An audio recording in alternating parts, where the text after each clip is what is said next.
It sent a chill up my spine. Danny Crow, 27, also witnessed it, initially mistaking it for a bear until its human-like movement became clear. A recent sighting near Tumbler Ridge by 4 Alberta oil workers has reignited public fascination with Sasquatch. Miles Jack, 30, saw a tall, hairy creature watching from about 30 meters away around 1 a.m. on March 14th. Estimated to be 8 feet tall and 350 pounds, it stood upright and fled into the woods upon being spotted. "This thing could move as fast as a deer," Jack said. "It sent a chill up my spine." Danny Crow, 27, also witnessed it, initially mistaking it for a bear until its human-like movement became clear. The next day, the men found oversized tracks in the snow. Now, this is pre-HD, pre-stabilization. The footage is shaky, the figure is small in the frame. You can see something moving with a distinctly human-like gait, a fluid motion that's hard to replicate in a bulky costume. He claimed a similar sighting back in 1982, which adds to his story's consistency. The story got picked up by a local TV station which talked about professionally enhancing the footage. One camp said, "This is it. We finally have one on film." They dissected every frame, analyzed the creature's powerful stride and its arm swing. Some investigators say the evidence is compelling and hard to dismiss.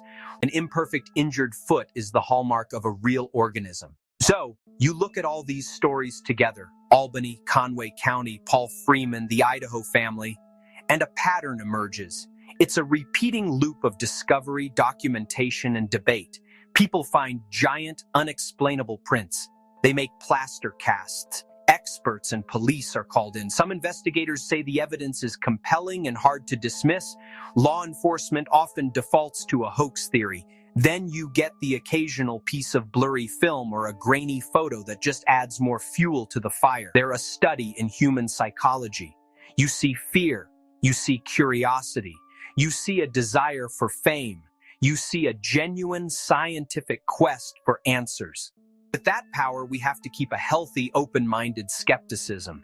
Dismissing it all is lazy. A man in Derry Township, Pennsylvania, claims to have seen Bigfoot twice near Gray Station, once on December 13th.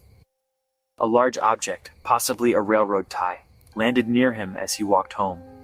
Moments later, he saw a creature with long arms, wide shoulders, and long hair staring at him. "It was 8 or 9 feet tall and bigger than anything I've ever seen," said the witness, who remains anonymous. Pets in the area have acted strangely. Neighbors reported strange noises and disappearing animals. He's used recordings to provoke responses. According to the Bigfoot casebook, there are over 1,000 reported U.S. sightings between 1818 and 1980. Kentucky, Southern Illinois, and other eastern states have had many reports. Vincent says Mount St. Helens' 1980 eruption disrupted Bigfoot habitats in the Pacific Northwest, traditionally the species' stronghold. He advocates official recognition, noting some states have already declared Bigfoot endangered. Bigfoot hunter claims to have new tracks. Hair News Tribune, Tacoma, Washington. April 16, 1987, Associated Press. 2 unnamed outdoorsmen, Tom and Charlie, separately heard unsettling screams in the land between the lakes region around 1970. Tom climbed a tree when he heard a high-pitched scream that ended in a grunt. Charlie reported similar sounds in the same area. A third witness, Jimmy Vincent, later confirmed the description matched noises he encountered in his own Bigfoot investigations. Sightings aren't always reported due to ridicule, Vincent said.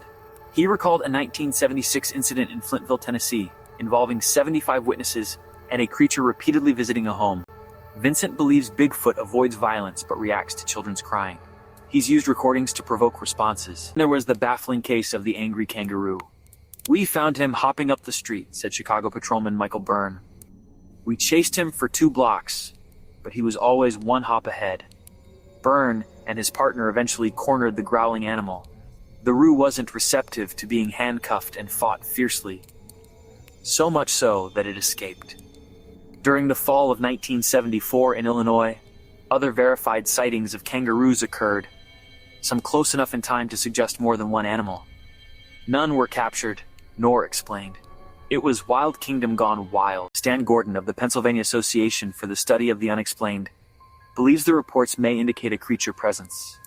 The man says he's heard grunts outside his trailer. He carries a .44 revolver but says he would not shoot unless necessary. Local experts are divided. Dr. Cynthia Walter, a biology professor, doubts the creature's existence due to the area's high human activity. Others, like Game Commission Supervisor Jack Sickenberger, say anything's possible.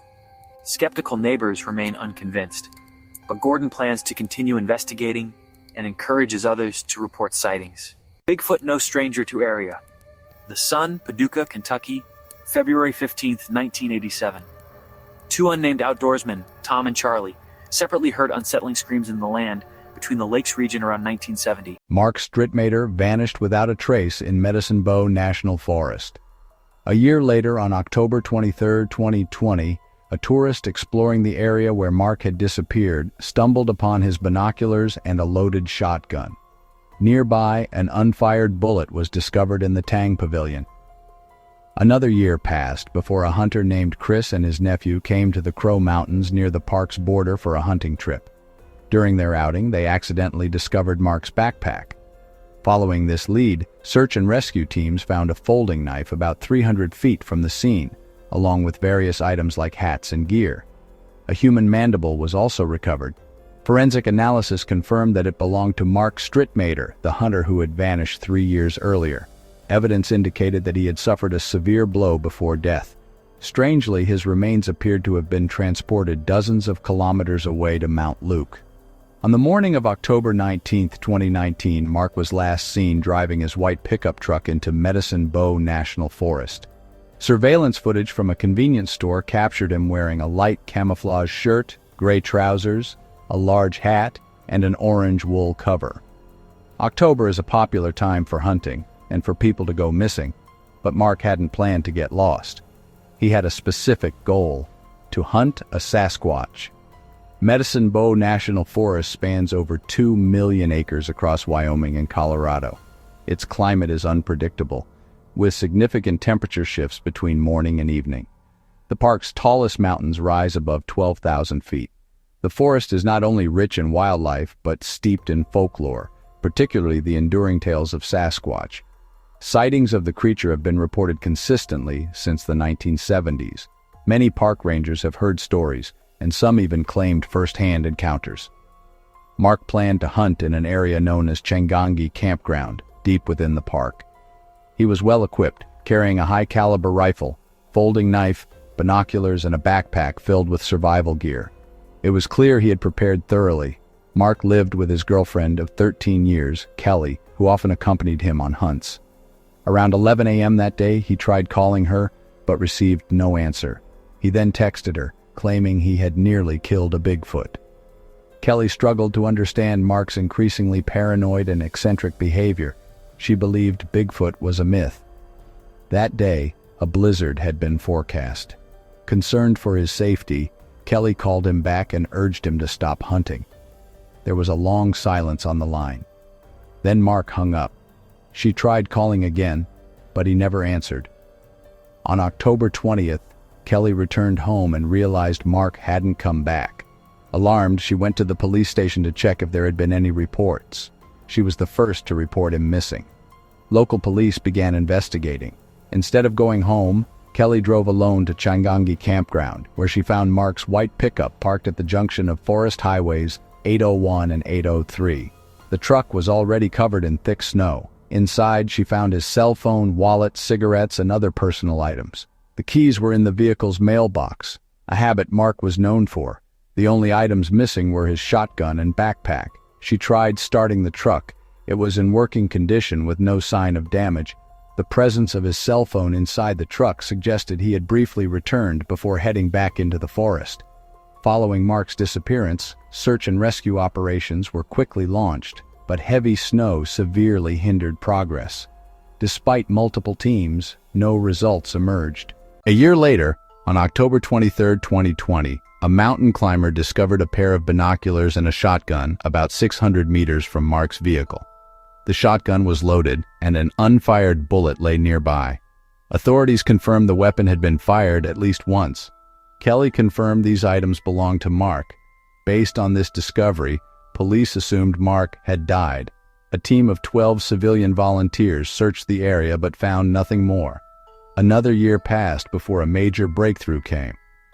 On October 16, 2022, police received a call from a hunter reporting the discovery of human remains in Rock Mountain, nearly 17 miles from where Mark's vehicle had been found.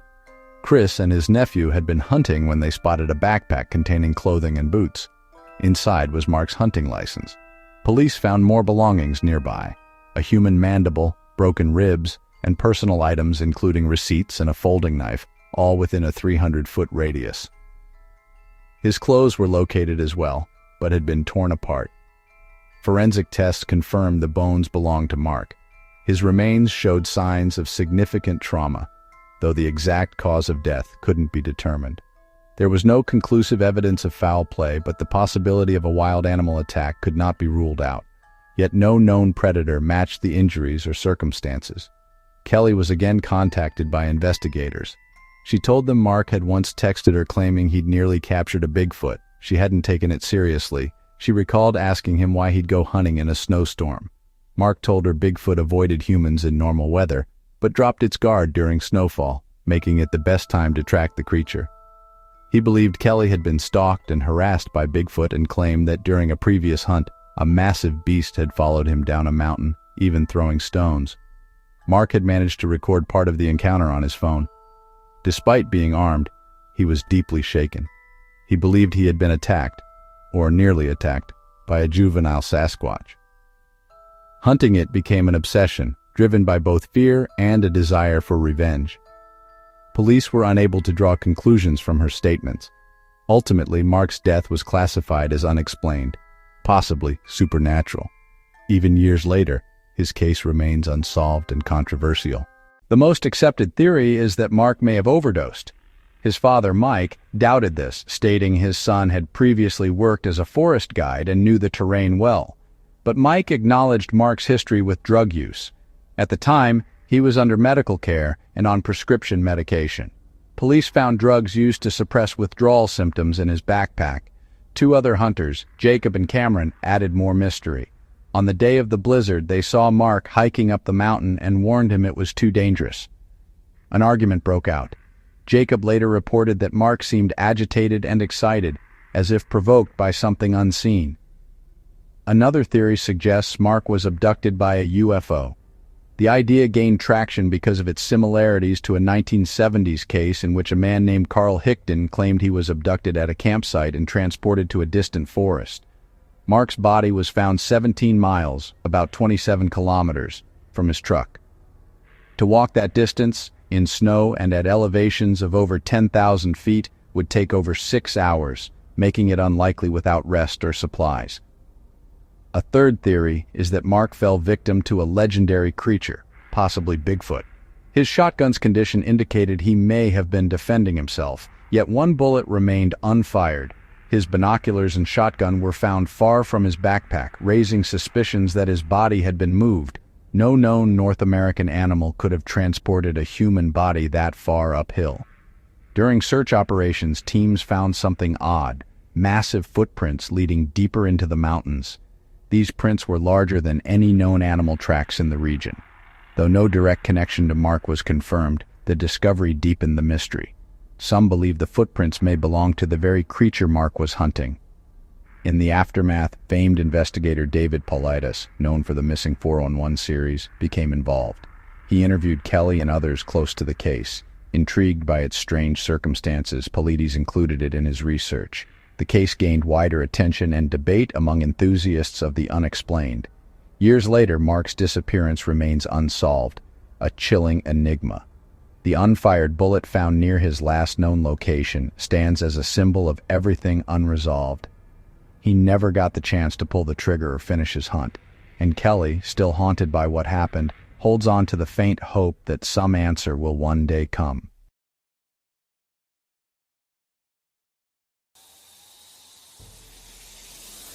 Welcome back to Bigfoot, Best Encounter Evidence, where we dive deep into the shadowy world of Sasquatch sightings that blur the line between myth and nightmare.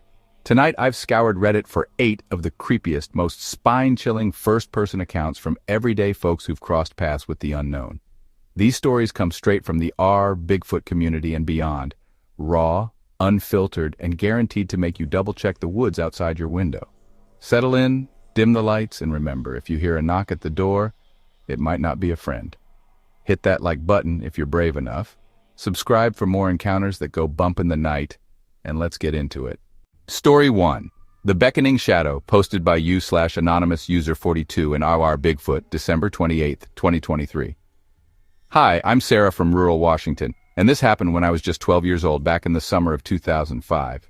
We lived on the edge of a dense forest, the kind where the trees lean in like they're listening. One evening, my little brother and I were playing in the backyard after dinner. Our parents were inside arguing about bills as usual. The sun had dipped low, painting everything orange, but the woods stayed dark like they swallowed the light.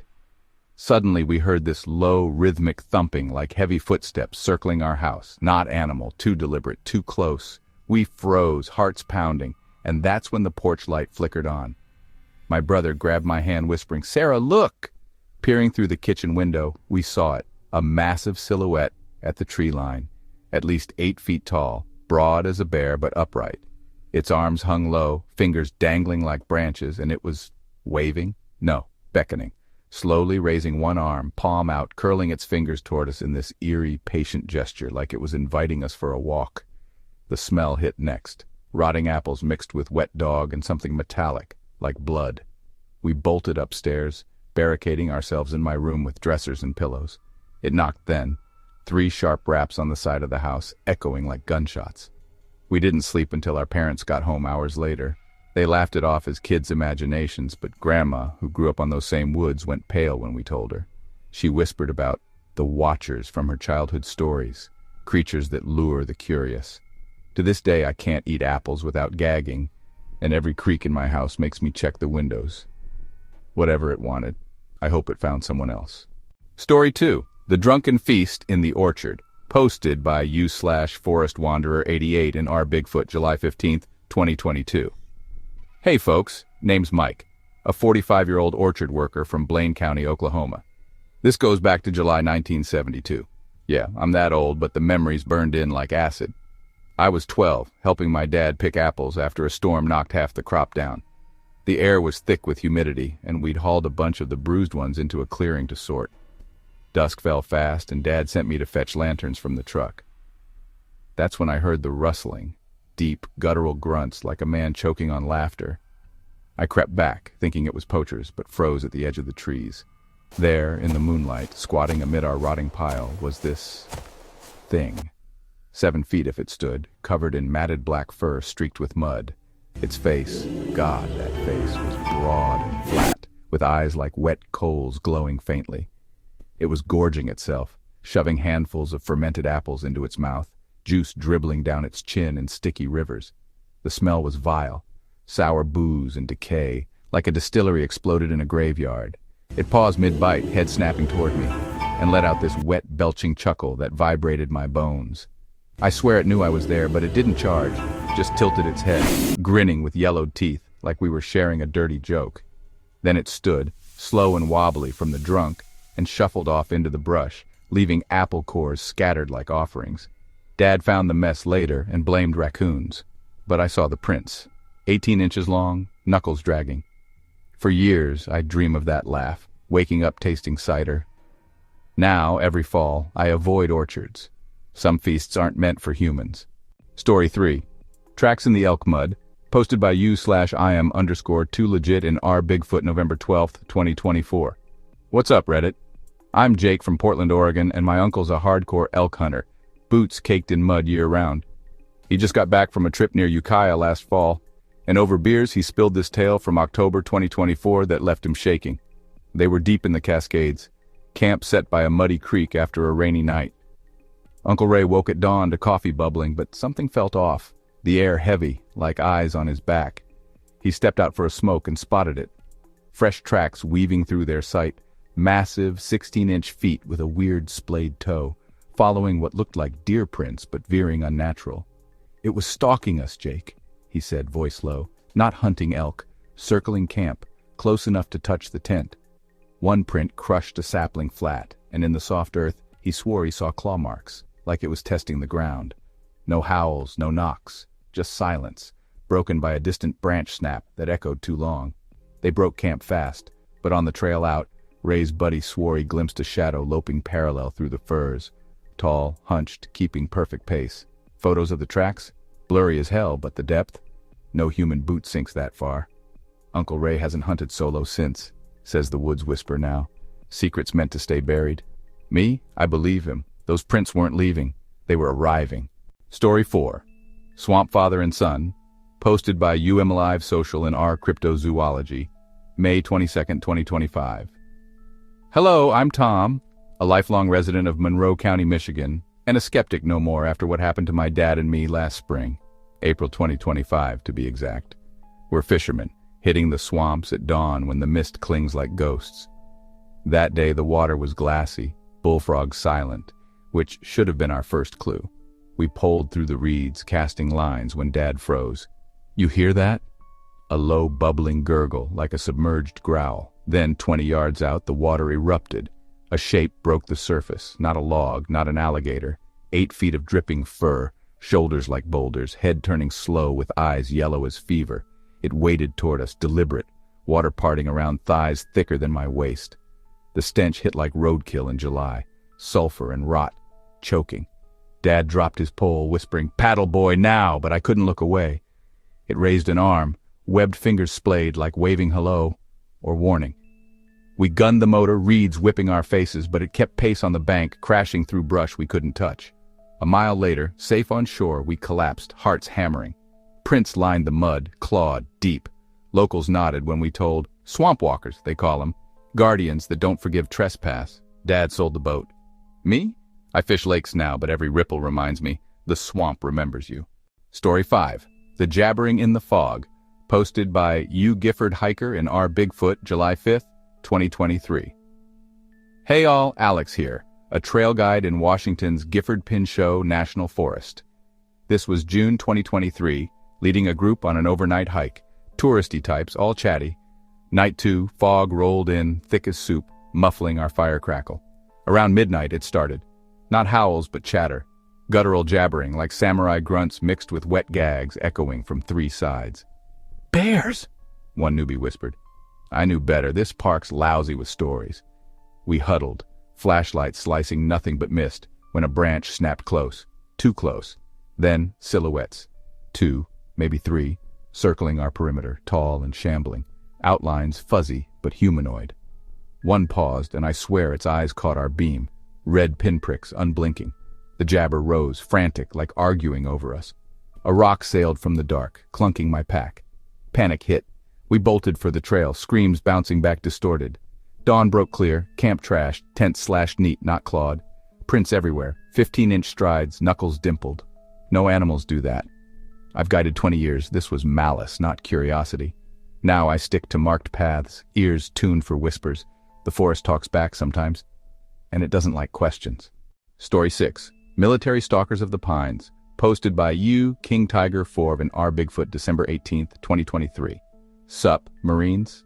I'm ex-Corps, served in North Carolina's Pine Barrens, Fort Bragg Training Grounds, 2015. We were on a night op, platoon of 20 humping through swamps, NVG's green-glowing ghosts. Humidity choked us, bugs feasting when our point man signaled halt. Contact, 12 o'clock.